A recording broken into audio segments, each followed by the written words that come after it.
Yo, this is your boy, the Omega 13 of the Omega 13 podcast, and today's guest is the Anime Snob, he is kind of famous or infamous on YouTube for his views and critiques on anime series and the like, and I hope you enjoyed this podcast episode as much as me recording it and interviewing with him and discussing some stuff with him. So that's all to say for now. Peace and enjoy the video. Podcast episode.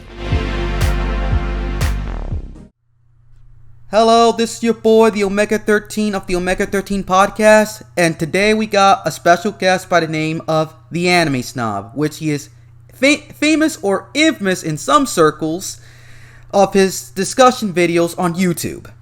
I'll let the Snob take it away from here. I am so famous, I was banned in 90% of every forum I was once part of. Yay! Going for that 95 now. Okay, dude, that was epic, man. Because that reminds me of something. Because you know that site My Anime List or something like that?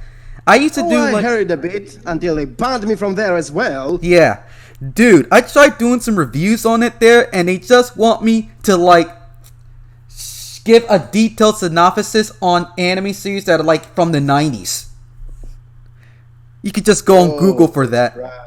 Yeah, that's why. And so rad. The 90s. Anyone still remembers the 90s there? I thought that anything beyond 2 years in the past doesn't exist. Yep.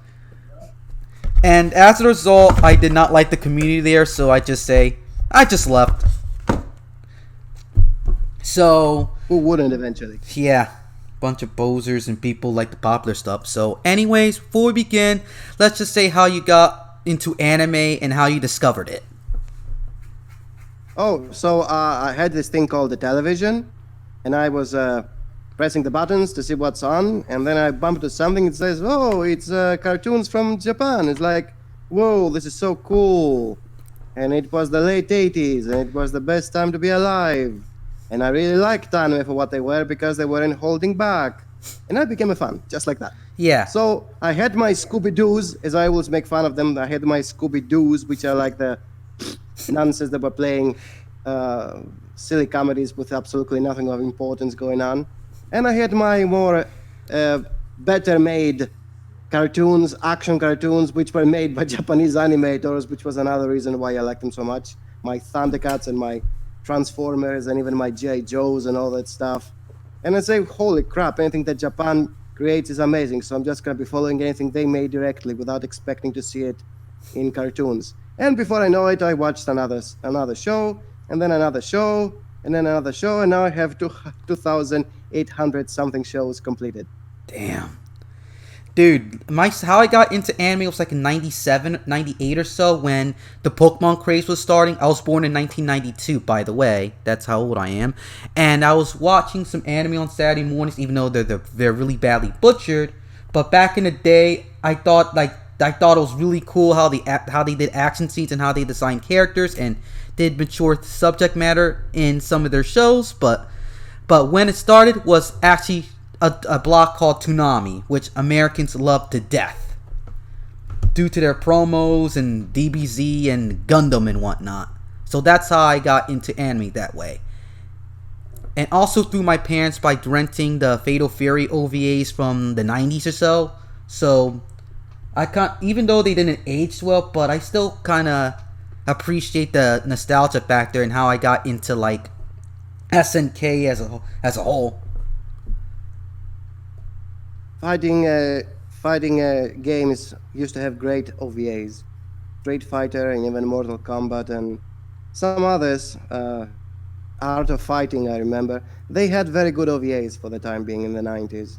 Yeah, really simpler time. And the fun fact, Obari, the guy that does all the mecha anime with the cool designs and the poses, he actually directed the Fatal Fury OVAs. It's too weird for me. Yeah. That's how I didn't notice then, but I was shocked now. Yeah, so we're just going to get to the meat of it now. And I got some questions written down for you. And the first question is your opinions on the quality of anime and how to improve it if you had the chance to. By the way, when we say improve it, we obviously mean the quality of the storytelling and the characterization. We don't talk about making more money because we just remain in money, then they're doing just fine. Just make as many shows as you can possibly do in a year, and then just stand back and wait for it to possibly give you income. Thanks a lot. That you're doing fine. Continue, please. But if we are to talk about quality in storytelling and characterization, just focus more on less shows instead of making 5 shows every year. Make 1 or 2, pour everything you got onto it, and don't just expect to become rich out of it. Now I understand the economy is not what it used to be, so it's very easy to go under because you can work years on a single show and it might not work out in the market because this is not what the trends are telling you. So quality wise, this is what you should be doing, but it's very easy to go under because you're just doing what you should be making in terms of promoting a good image for the medium. But if you just want to play it safe, sure. What they're doing right now, dozen shows every year by a single studio and everybody's slaving around. Sure, carry on doing that. It will keep you afloat, but you're not going to produce anything people will remember. Yep, and most of them are flops, and a lot of studios closed down in like 2018 as a result, and 2 this year. Yeah, I just say just like make 4 shows a year, put all of it into put all your resources into that, so it can like sustain the bubble instead of pop and it'll be chaos and the like. I cannot imagine anyone saying we gotta preserve all these shows so they're not gonna be forgotten in 50 years from now. What is there to preserve? Please let them be forgotten, please. Yeah, most of them are pretty forgettable these days. How many shows are rememberable? And a lot of them are from Shonen Jump. Very few. Very few. A lot of them from Shonen Jump. There's Gundam, your Mazinger, your Devilman, your Ashita no Joe. Those are old from the 70s. Macross, Akira, Gunbuster, Sailor Moon. That's from the 90s, and the other examples are from the 80s. And well, from this year, everybody's gonna remember the 2nd season of ReZero. You can remember it all you like. I don't care. Yeah. This generation is Fate, and that came out in the mid 2000s. because we just want to make anime very popular. This is what you get. Yep. So the next question is your opinions on the anime fandom and the opinions of poser fans who just want to cry about inclusion or representation or refuse to watch vintage or retro due to being old. You can answer it like at a separate question, or you can just answer it like in. Yeah, it is basically 2 different things. I'm just gonna respond to them like they're 2 different things. Okay, inclusion and representation. Are we talking about race or something else when it comes to the anime fandom? Because they're mostly about race or representation or like whatever, LGTB or whatever. No offense. Okay, there are not many of those, okay? Even to this day, there aren't many of those who actually yell about more inclusion. Because nobody's watching anime just to see black people or gays. Let's be honest here. Yeah. Maybe women, because of their fujoshi nonsense mentality, which is not that different from the early 2000s when I noticed they existed. But there aren't that many people who would say, oh yeah, I really like this anime because it has more inclusion and whatever. There aren't enough people to sustain a market based on that, so they don't matter to me. Okay? Yeah. The quote they say, "Get woke, go broke," is about that there aren't enough people that can sustain an industry just by having representation and inclusion. So they don't matter. I don't care about these people, and it doesn't even matter if a show has gays or blacks or whatever. This is not what makes a good show. And the second one about used to watch old shows and stuff. Well, it's their loss. They just don't want to check them out because, well, the animation is dated and nobody talks about them.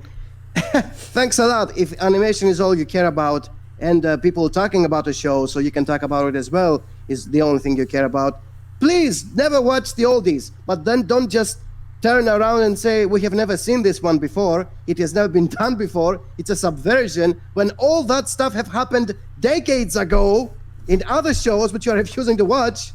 This is the number 1 reason why you should never trust people who never checked out old shows, because everything they consider subversion, deconstruction, whatever nowadays has been done in a previous decade, most likely. Okay, there might be some exceptions, But to the most part, there's nothing new under the sun. There's always going to be some show that has done something. So refusing to watch the oldies, okay, it's your choice. But don't appear and say, yeah, I watched this show from this year, and it's the only one of 3 shows I ever watched in my life, and it's the subversion I never expected to see in my life. You've only seen 3 shows, and they're all from this year. What about the other 60 years of animation behind it?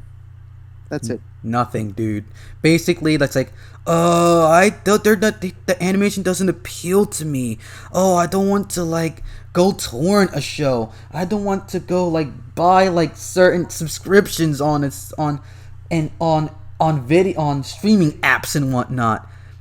Or excuses. And the first one was like, dude, like you said, you nailed it, because basically no one cares about that type of stuff. We care about giant robots and action scenes and pretty colors and the stories. That's all. Because basically, I'm not that person to eat. I'm a person that's easy to please, but for some odd reason, most seasonal anime doesn't appeal to me. There's like a show here or there I'll watch, but most of it don't tend to appeal for the long time.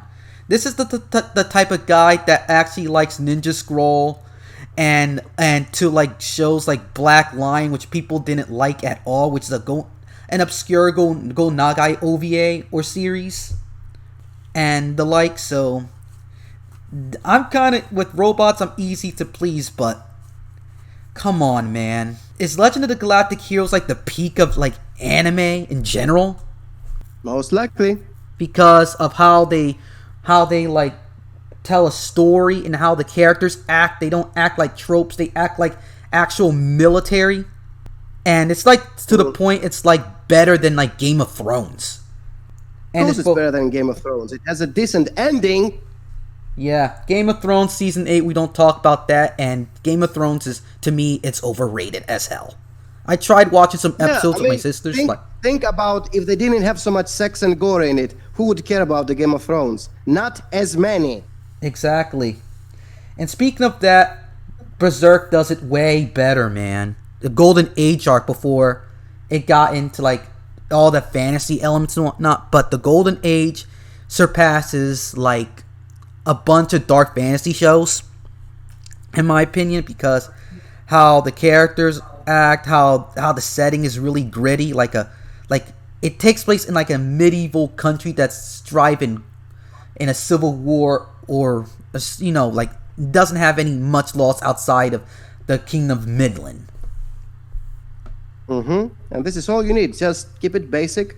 You don't need a billion different characters, all of them being defined by one thing, and each one with its own video game logic, element attacks and whatever, and they have to shout their special attacks and whatever.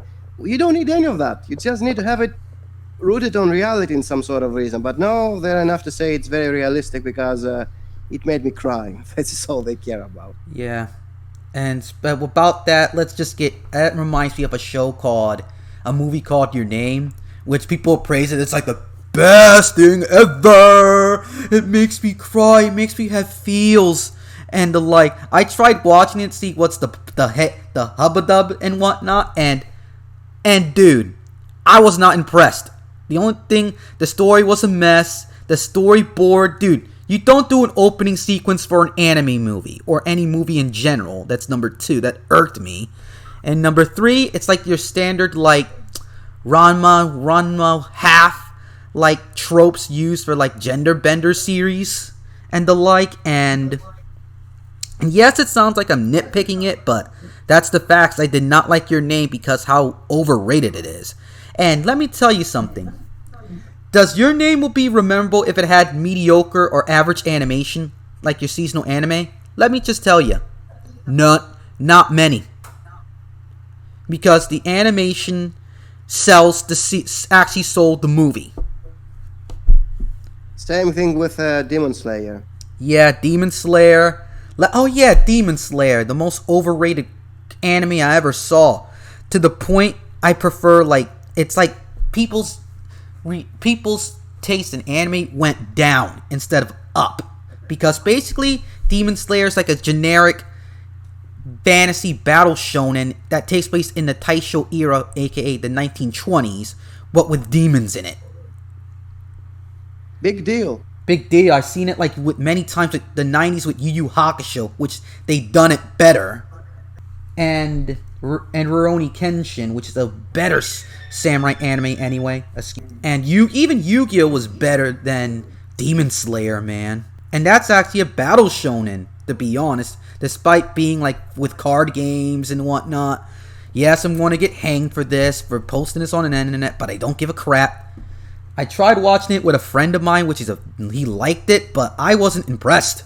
I was like, I've seen this many times before, man. I've been watching shonen anime ever since the Toonami days, so. And they did some stuff better than Demon Slayer and My Hero Academia and whatnot. My Hero is based. I'm sound like I'm nitpicking, but My Hero is only popular because of superheroes and how our modern superhero comics suck because they're catering to the wrong people and there's not a big enough demographic for it.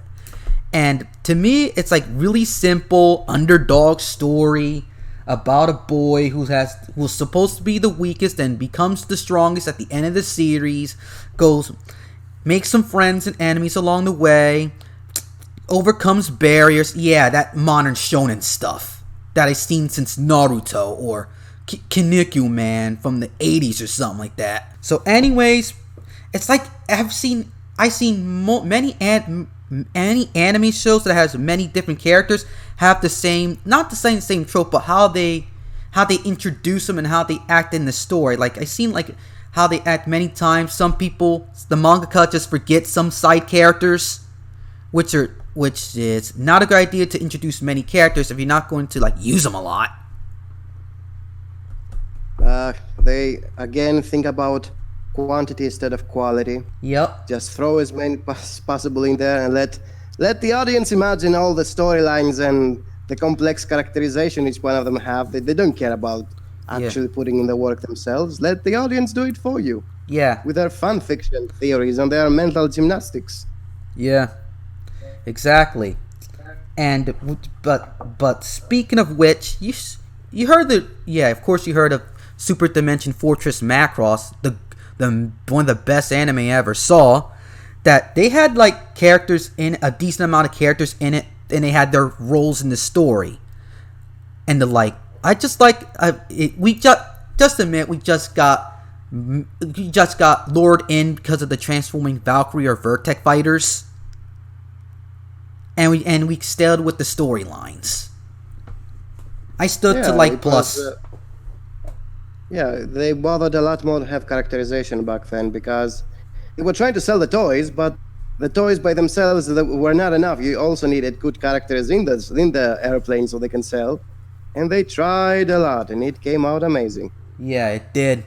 And I still remember like the characters' names like Roy Fokker or Rick Hunter and Misa Hayes. Yes, I'm speaking in American terms, and Lin Minwei. But how many anime fans these days remember the side characters' names, let alone the main cast? I'm sure they remember the characteristics, the dog boy and the cat girl and the guy who spits fire and the guy who shakes his hands in a funny way. Yeah, this is all you have to remember about them because there is nothing else to remember about them. It's just the design of the character, not the personality-wise. Yep. Yeah, so we'll move on to the next question now. And do you think modern anime YouTubers are making anime look like it's for creeps or people without any originality? For instance, while we have less debates, series reviews, instead we get the same old reactions from the likes of, oh, this is going to be the anime of the season. I'll just start out with this. I'm getting tired of this whole reaction, all these people with reactions and whatnot. And I just want to be more diverse. Back in the day, I used to get annoyed if people say they're anime channels and they only review the big three. And it's like chapter reviews, anime reviews, due to like making views and whatnot. Because it's the popular series of the time, and so people jumped on the bandwagon. I remember those days, and I was annoyed of them. They don't even check out other stuff back in the days, old or new, back when it was still popular. Debates are over. Nobody wants to have his thoughts questioned. He just wants to have somebody confirming them, which is why we have echo chambers, which is why we have Reddit. People go there to find people who are like-minded and will always agree with them. There is no reason to debate when you can just find people who agree with you. Anyone who doesn't agree with you, he's a bigot, obviously, and should be reported and banned so the forums can remain, civil, safe, and true to their purpose. They always throw that message every time they look down one of my topics there. Yeah. So, yeah, all these fake fans, as I call them, they're just hype riders. They're just milking dry the algorithm by repeating what everybody wants to hear, not the truth, what they want to hear. And everybody who doesn't want to hear that, well, just imagine they're not going to bother to watch this video since it's just an echo chamber. Why would you be part of an echo chamber when it's the sole purpose of existing? So there's no room for discussion anymore. And by the way, remember, I don't know if you watched my latest video about somebody who said there is no right way to do something. I had linked the video in the description of what I based that video on, and that guy in less than a day made it private because he got a lot of downvotes for saying nonsense. he didn't want to have any discussion, despite saying, yeah, I really want to have a discussion in that video. He just made it private. No, nobody can watch it, nobody can comment on it, nobody can downvote it, which proves once again that modern anime fans don't want to discuss anything. They don't want to debate. They just want to go to a place and agree with everybody all the time because this is what gives them the most views and money, which is pathetic. This is what I'm not doing, which is why I have so few subscribers, by the way. I could have easily be saying, yes, amazing, deconstruction, all the time, and I would have... I'm not in it for the money. I'm also in it for the money, but I'm not in it primarily for the money, which is what makes me genuine, and them a bunch of fakesters. Yeah, exactly, because basically all these fake people just want to follow the hype train because it's the big thing then. Because I like anime because I grew up with it, and I like meeting new people and whatnot. But what about improvements to your channel and the like? Oh, so you don't want to set criticism, so you're not going to improve your content so you can be a better creator and the like. Trust me, everyone gets downvotes in once in a while. It sucks, but just deal with it. I don't block people if they disagree with me. I just ignore them. And just let the hate stick, man. You'll learn. And people don't want to learn. They just want to stay in their echo chambers all day and night saying the same old things. So deconstruction and overthinking and whatnot. And I know you're going to disagree with me, Snob, but let me say this. The show Evangelion, right? Everyone loved it because it's different back in the day. Yes, I think admit Ano's a good director because of Shin Godzilla is amazing. So anyways, the reason why I don't like it, I have a love-hate relationship with that series is because how the main character is so kind of whiny and pathetic and doesn't seem to care about the human race because of his mental state, and the cast is all a bunch of people with mental problems, really bad mental problems. And you know how that works when you have mental problems and you're surrounded with people that have emotional and mental problems, which makes things worse over time instead of better. And yes, but the message was anti-escapism. It wasn't about escapism to make things worse. Yeah. And thanks for adding that. And also, let me just say this. The story's super basic and whatnot. Not like these people who overthink everything and give 12-page essays about how Evangelion is awesome and how all the symbolism and the like. And I don't just want to just write it just because it's to get to help him cope with his depression. That's what basically it is. But people overreact with the religious symbolism, the angels, Shinji's personality, yada yada. Hello? Yeah, I have nothing to add to that. I did the same thing as well, by the way. Oh. Back when I watched it, I also did my own overthinking about the show because the answers weren't in the show. They came much later. So I had to explain it the way I could, and yeah, most of it was like overthinking. I went through that phase as well. It was very pretty. I regret making it. But it was very helpful for at least making you think more about the series. I know that back then it was a big deal. Now it's no longer a big deal because every show, regardless of complexity, does it. Back then it was only Neon Genesis and any show that spawned from Neon Genesis, the dark sci-fi era, as I call it. Nowadays, everything can make you overthink, even if it's nothing. I mean, people overthink Black Clover, for God's sake. Black Clover, and they overthink it. Come on.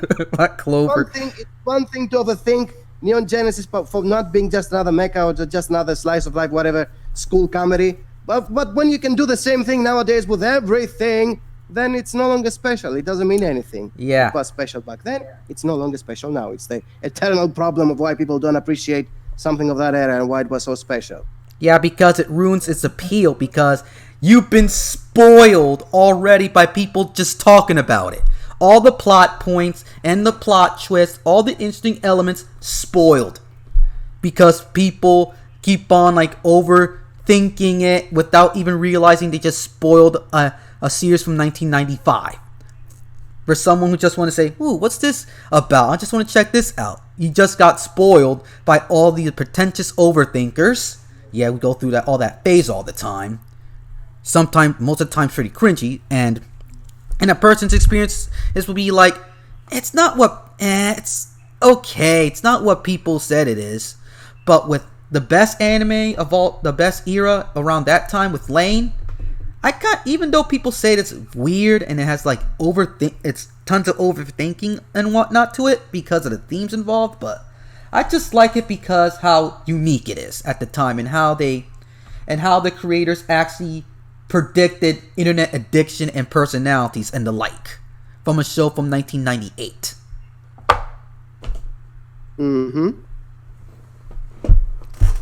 And Lane is not like your typical like moe which says speaks like Ohio or something like that, but instead she talks like a normal girl, and at the end of the day she's like a programmer or something like that, but she doesn't act like all cutesy and moe just for the sake of sales. It's just like how her reactions to the show and her actions around her that sells the character. Her parents because it was made at the time when light novels were actually dark sci-fi stories as well, before they became excuses for soft porn. And you can see the difference in Lane. Yeah, Lane or Boogie Pop Phantom, if you remember that one. That was also unique, even though you probably didn't like Boogie Pop that much due to like over complexity of the characters and whatnot. But it didn't have to be so complex, this is true, and I didn't care about any of the characters, so you can see why it never had a broad appeal. Yeah, only in Japan. And a little small fan base in America, but shows like Lane Digibro loved it. Yeah. Digibro, we'll not talk about him, man. He makes me cringe, so he's part of the problem. Okay, so let's just move on with the next question before we just get out of hand with just one question here. And do you think not just anime but fiction from movies, TV shows, books, comics, etc. in general has declined in recent memory? I'm just going to say yes, because we have the technology to make stuff that are blow people's minds and content based on like the real world alone, and make bunch of political thrillers or social or slice of life that's actually like grounded in reality. Not just the action shows or political thrills, but people tend to stick to like Isekai shows, and superhero movies, or the common slop because people consume that crap. Instead of seeing shows like based on like Front Mission, but instead we just got a Gundam or an Eva clone. And books are tend to be like dystopian, dark, edgy garbage, which ruined its appeal of a dystopian thriller in the first place. Any Well, thoughts? regarding that, as far as television goes, I can agree that it used to be far worse because I used to not like any show from the double O's, the early 2000s. But nowadays, I tend to enjoy them more because they put a lot more CGI over the live action sequences, fake explosions, whatever. Now the CGI looks much better. So I can laugh much easier at the spectacle, but it didn't become much smarter. The smarter shows like The Sopranos and what have you, the Breaking Bads of the past no longer exist nowadays. Now it's just whatever Netflix can create in 6 months by throwing a lot of money at something. I enjoy a lot more shows nowadays than I enjoyed in the double O's. Back in the 90s, when everything was still mostly practical effects, I used to love everything about that era.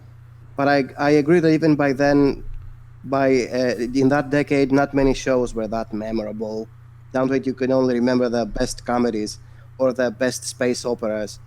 The rest of it was just like, low-tier action shows. And then came the double O's, but you're supposed to be like full of super brilliantly written, serious war dramas and mafia flicks and whatever. I didn't care about any of that. I was mostly in for the spectacle. I can agree I was much of a pleb when it comes to television.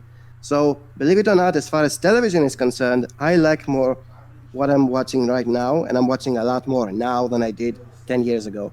I'm more of a television pleb than I am an elitist. So, regarding television, I am more pleased now than I was about television. Now, books, I am trying to read as many books as possible for every year there is, and I agree that yes, young adult fiction has taken over everything.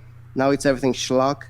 They're not trying to make a well-written story anymore. They're just trying to make it dumb and easily digestible, and it's cringy and with its romances, the love triangles they always try to throw in, and as long as everything's like an imitation of Twilight, half ghoul, half demon, half vampire, something, and possibly gay, a lot of gay BL fan fiction and whatever, that's enough for most to enjoy a show, but yeah. I cannot read those books. I tried so many times. Same They are here. so cringe-worthy. They're just like light novels, basically. They're more like light novels. They're soft porn excuses, and I don't like that. Yeah. Video games, if it comes about video games, I was never a big fan of... I was never very nitpicky when it comes to gameplays. As long as they play smoothly like, let's say, the Super Mario games, I was pleased with that. As long as they are basic and a bit complex JRPGs, I was pleased with it. But I care a lot more about the narrative. I care a lot more about the story of the characters and the lore and the setting they take place in than playing a good game, if you know what I mean, okay? Yeah. Gameplay doesn't matter that much to me. For example, Mortal Kombat. I love Mortal Kombat, but I don't care about it as a game. I care about the characters, I care about the lore, the setting, the music. Gameplay, I don't know. I played a couple of times. It was okay, I said. Same thing with Killer Instinct. I love the hell out of Killer Instinct. They're just dumb beat 'em ups, but I love them for their presentation. So, as far as video games are concerned, I don't have high demands. I just want them to be cool as I play them. Yeah, I Wow, get that's your it. point. I get your point because basically people are like ruining games like high spectacle graphics, hot like advertisements in games, like especially in Madden or Street Fighter 5. Yes, they put like esports advertisements in Street Fighter 5, which irked me why they put that in. And people tend to like overhype a game even though it's not as good at all. I like games. I like platform. I prefer old school games like platformers or fighting games and old school JRPGs from the PlayStation and Super Nintendo days because how simple they get into and get invested in. Unlike people these days, like forget about the gameplay, just care about the graphics and just playing an interactive movie, which The sometimes worst part is that they're trying to sell you things that don't have anything to do with the story. When they say buy a new skin or buy a new cosmetic, and I'm like, who cares? I Yeah. don't care about that. I don't care about grinding either. I just want to have a good story and interesting characters. If something doesn't expand the lore or the characterization or the setting, I don't care. Which is the main difference between today's games and old games, because nowadays every event in a MMO game is just grind more so you can pay more money and get another skin or another color on your gun or something. I don't care about any of that. Exactly. This doesn't help me to care more about your characters. Whereas, if I make a comparison right now, Hearthstone, the card game, the online card game, has events where they expand on the lore of every character you're playing as a deck. Now, if you play the World of Warcraft games, you know their story, but you don't know them in Hearthstone, so they try to throw it in there as event. So this expands the characters we're just playing as avatars for their class up until this point. This is a good addition for me. But when it's just, here's another card which doesn't mean anything, I don't care about that. This is why every expansion is usually part of a theme, and they try to have a story behind that theme. This helps you a lot more in terms of immersion. Now, down to it, okay, you're just playing with cards. But it's a lot more important when there is a theme, there is a lore, there is something behind that expansion that just, here's a new shiny card for you to play in your deck, which doesn't mean anything besides being shiny. Okay. I think you're actually you're giving jabs to Yu-Gi-Oh and whatnot. Trust me, I just like the cards in Yu-Gi-Oh. They don't, even though they don't mean a lot, but the cards look freaking cool. And it would be way better if they have a story behind it. That's what I'm saying. Yeah, the stories about the monsters, the type of like the elemental heroes or the phantom beasts and whatnot. But to be honest, I tried getting to Magic, even though Magic is like full of lore with the monsters and the classes and whatnot. And Yu-Gi-Oh, don't get me wrong, it's a guilty pleasure of mine along with Beyblade. Beyblade. Yeah. Can you even imagine the concept of Beyblade? I don't even understand the concept. You're playing with spinning tops. What the hell? Yeah, spinning tops with actual like phantom beast that makes your base stronger. Like shonen anime crap, which I kind of like. I like those type of like Yu-Gi-Oh or Beyblade shows. Those are guilty pleasure of mine. Okay, we're different in this part. Yeah. It's okay to be different in few parts, but not too many. Yeah. Pleb. Yeah, the pleb. Yeah, I'm a pleb regarding on that. And the next question, you already answered that.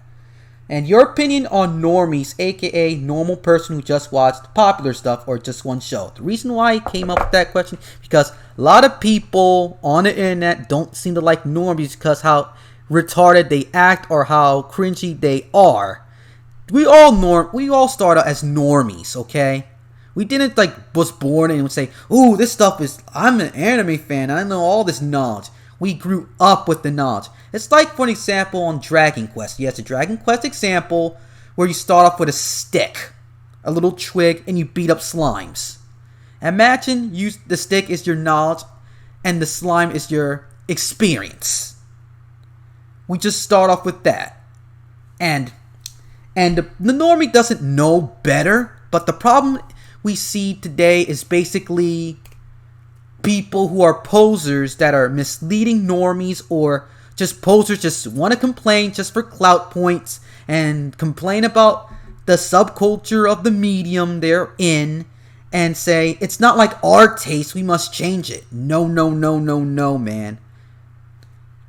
It's not like that. They just don't want to grow up and grind like we did as fans. It's not with anime. It's also with books, tabletop games, TV shows, movies.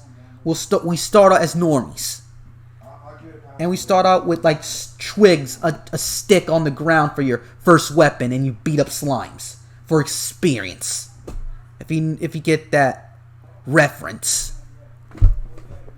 Normies are just passing by a hobby. They're not gonna stick around. They're not gonna affect anything. They're just in it for a few months. They're gonna see something shiny. They will play with it. When they get bored, they will leave.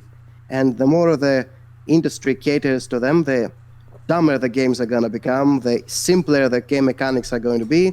The more easily digestible anime are going to become.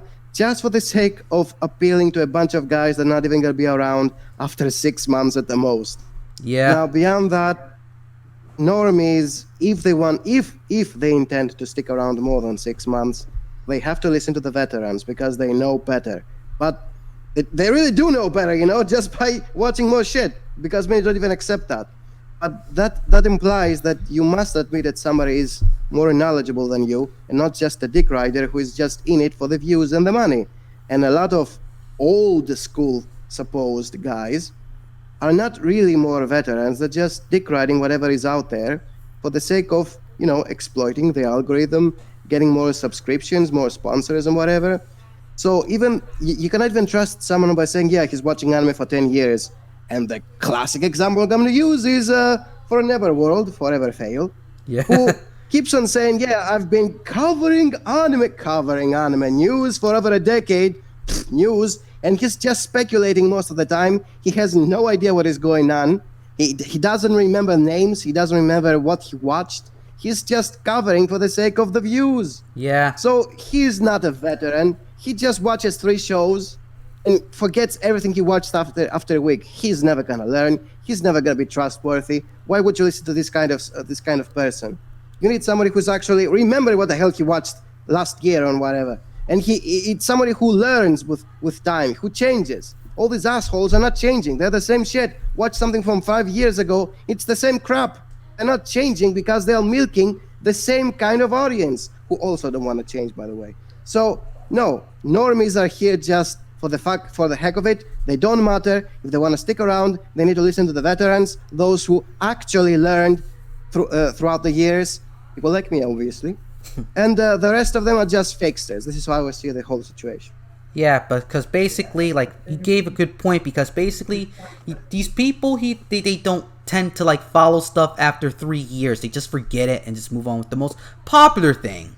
There's some, like, the smaller guys, like, the anime here, which focuses on, like, manly anime and vintage stuff, which is now probably focusing on Western cartoons, because most of the modern stuff doesn't please him. And people like you or Kenshi Critiques, who just reviews this stuff as it is, and doesn't tend to, like, deride your favorite anime, which I don't like. It's like the same thing, like chibi reviews for Never Fail. Don't know why people like him, and you got all these cats, like, trying to find some, like, scraps in order to exploit their audience to be famous and whatnot, which, instead of listening to an actual veteran, while we, the veterans, try to warn them or try to educate them, we get called snobs, elitist, pricks, and no wonder why the actual fans get annoyed. I just realized that. Thanks for teaching me about that, because basically, they just, like you said, they just want to stick around for like 6 months or so, and the ones who manage to stay, they should listen to, they should learn from their elders, and they wonder why it's popular or why this came to be, or understand the tropes, and just, instead of just saying, oh, it's a Japanese thing. As if that means anything. Exactly. It doesn't mean anything. Tropes exist in fiction. We all get that. But even with TV shows and Hollywood movies, there's these annoying tropes in almost anything in order to have padding in the story or characterization. And yes, it's been revolutionary and a classic when it's first been done, but over time it destroys its appeal. It becomes annoying. Just like with anime tropes. Same thing. And people say that is Japanese stuff. No. Hollywood also has tropes as well. And the whole feelings, and the next question is the whole feelings about the whole Isekai, another world genre for those who don't know Japanese, and how you can improve or approach it if you're an author of it. I'll just start off with this because you got a lot to say, but seriously, the Isekai had promise, but people these days tend to use it for, like, background softcore porn, you might say. Like, there's, like, an empowerment fantasy about this loser that dies or gets transported to another world.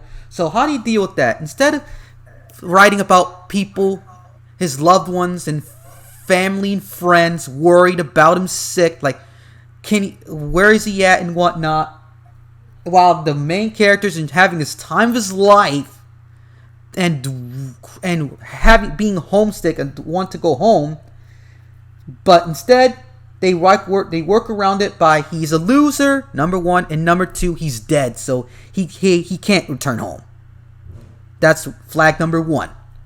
Flag number two, it's almost like I said before, it's an empowerment fantasy. Like, it's like telling you, oh, the real world sucks, so enjoy being in this like medieval Dragon Quest fantasy world with video game like terminology and the like. And to be honest, I like JRPGs, don't get me wrong, but this is getting too far for me. Yeah, it's just trope and whatnot, but every isekai show, like around like 95% of them fail because they're like the same cookie cutter Tenchi Muyo crap in a fantasy world. And I'm sounding like I'm nitpicking, but what happened to the shows like 12 Kingdoms or Escaflowne or Vision of Escaflowne or Digimon Adventure 1? Like the main characters like overcome challenges in a new world, being homesick, how do their friends and family feel about them being gone or just warped away. But here it doesn't even matter. Like it's like background noise, like what happens of his loved ones back at home. And they tend. What are your thoughts about this? Because I already been talking about I'm already nitpicking about the genre, what it is, but how to improve upon it is like example, when the person gets warped, and besides have some like a chapter here or there, like having his loved ones wondering where he's at, or like trying to call the cops or FBI or whatever to find you. And number two, does the effect like the events actually transpire with the real world, like whatever quest or whatever element happens in the fantasy world actually happens, like some strange events happen in real world, like thunderstorms or tornadoes and the like, or the character actually overcomes challenges like adjusting to a new culture and customs, learning how to like work with his hands because the technology is pretty scarce. And with the magic system, be more creative, please. Instead of like having video game terminology, instead like being evolved with the world, with nature, or come from a source, which requires a lot of explanation and a book on its own how to explain the magical system there. Okay, now you said all the basics of isekai. You have to remember that isekai, as a term, comes back to the earlier days of science fiction, when all you need to do is having an English gentleman going to a more savage place and using him as the point of view of the average English person who is reading that book, by the way, because early science fiction was written by and for English people.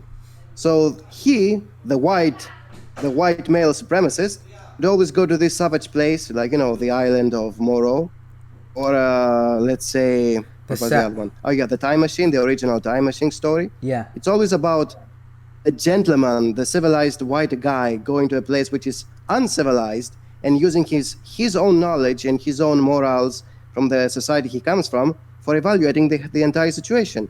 And by default saying why he's better than all of them, obviously. It's all about supremacy. So Isekai is following this trend. It's about, this time, not an Englishman. It's about your average weeb from Japan being transported to a place that, all by accident, it's very savage, but plays out like a video game. And he explains it through his own knowledge of being a weeb and a video gamer, all that stuff. Yeah. And why he's always better than everything else. So here comes the harem and here comes everything else. So it's basically a desire. It's all fulfillment. It's no longer about, unlike, of course, the early science fiction days, it's not trying to explore the whole concept as much as trying to be an escapism fantasy, because, as you said, They no longer want to go back. They want to stay there forever because it's a world created just for them. They are losers in the normal world, and they are super special in that world. There were, of course, science fiction stories after the early days. There were many Isekai-like Western fiction. I cannot remember the names right now, where somebody is actually going to a different planet or a different time. He's super awesome just because he had carried with him the skills of the 20th or the 21st century stuff. So it's nothing new when it comes to Japan. It's just that it has become a very big trend thanks to the success of Sword Art Online. Although yes, even Isekai used to be way better when they were about Digimon and Escaflowne, and a bit of here and there now and then. Even that, although I don't like all the misery porn going on it, even that one is a bit better than what we get today. So Isekai is just being rehashed as a concept. You know, the loser going in a video game-like world, which is what makes it so boring. It doesn't try to have much theme exploration. ReZero kind of tries to have a theme exploration, but fails miserably because it's too much misery porn and suffering and waifus and whatever. If those didn't exist, it would be way better than what we got in the end. So it's gonna die out eventually, and unfortunately, it's not gonna be thanks to Korean adaptations. Everybody thought we are now in a new time thanks to Korea adopting its own manhwa. It's like, no, they failed. They made 3 of them. They are crap. It's not gonna happen. We have to suffer through more years of more crappy isekai to come until, I don't know, something else comes along. I think it's going to be something about VR. I always keep on saying that. VR is going to be the next step. You know, they do it now in video games. It's going to pour into anime eventually. That's it about this one. Yeah. So the next one's about like how you got your name, the Anime Snob title, and how it came to be. I had a different name. But they said it wasn't very marketable and it would make me sound like another digipedo. So I had to change it. And I happened to be following a few sites called That Guy with the Glasses and That Guy with a Funny Hat. So I say, okay, why I not do the same thing? They were like snobs like me, and everybody already called me a snob in many of my review comments. Yeah. Oh, you're just a snob. What is this negative opinion you have? So okay, let's see. Anime snob, ThatAnimeSnob. Here we go. It was that simple. Yeah, that's interesting. Guy with the glasses and Inkara and whatnot. You took some elements of them, and you took some elements of your personal experience being called a snob by the butthurt people that don't want to listen to the veterans or people who have more experience with the medium and say, "Oh, my feelings are hurt. You're just a snob. You're just a hater." Dude, it's the internet, man. It naturally came to be. Yeah, it's the freaking It came out on its own, see? Yeah. It was a natural evolution. Yeah. Yeah, anything else you'd like to add before we conclude the podcast? Not really. Okay. And I really appreciate the time you being on, and for those who are watching this, please make sure you hit that like button and that share button to spread it around over the internet with your friends and whatnot. And also, don't forget... You do that, otherwise you're plebs. Yeah. And please don't forget to comment on the comment box below the video. Even if it's like a nasty comment or a comment in general, I just want criticism so I can improve the content. And also, don't forget to hit that subscribe button and also that blue bell for notifications on podcast episodes, live streams, let's plays, or vlogs. And that's all. You do way more than I do. Yeah, I tend to focus more on the games part, and I try to diversify my content instead of like having like live streams, podcast episodes. I tend to do vlogs, but no one's watching them. I don't know why. It happens with everybody until they're very big. Yeah. Then I had to learn how to like grow my whole content. That's a good topic to talk about. How we start out as nobodies and struggled for like basically years. Why I'm not popular, and I just finally realized how people have followings because we talk to people on the internet, and we have discussions, debates, we have allies and whatnot, and we grow from there. Oh, that's the old style, man. Now you know what you need, right? You need a cute girl avatar. And you need to make memes about the cringy shit going on right now in anime. Yeah, this is gonna make you big. Look at Gigak. Yeah, good go. Giguk is the pretentious dude. Seriously, bro. About a mecha anime being dead. Come on, man. It's not dead. It's just like, it's like having right now, like, it's like, it has fans here and there, but it's not dead. Why do you still keep milking Gundam every couple of years, or having a giant Gundam statue, or mecha video games? And he's like focusing on one point of thing, why there's not a lot of mecha shows. While in the background there's mecha video games, there's that Gundam statue and sales of Gunpla, there's the mecha fan base is pretty damn big. But Magical Girls... It's just not as big as those who are derping over waifus. That's the whole problem. Yes. And Magical Girls, I don't think it's popular before, besides Madoka or Sailor Moon. Yes, there's some good ones like Princess Tutu and whatnot, but let me just say this. It's already been a stagnated genre since like the 90s till Sailor Moon came out. And now we just got like all Magical Girls are besides Pretty Cure are misery porn shows. Because of course they have to be subversions. And what a better way to have a subversion that make it dark and greedy. This is how everybody thinks makes it more mature. Right, guys? No. More sex, more titties, more violence, more Game of Thrones. That's what makes it more serious than The Lord of the Rings, which is for kids, right? Yeah. They keep on saying that for 7 years until they saw the final season. They realized their mistake. Yeah. It's dull. It's lame. And how to make a good subversion. Make it into a form of a comedy or something like that. Like a dramedy. Like then poke fun of the tropes and then recreate them.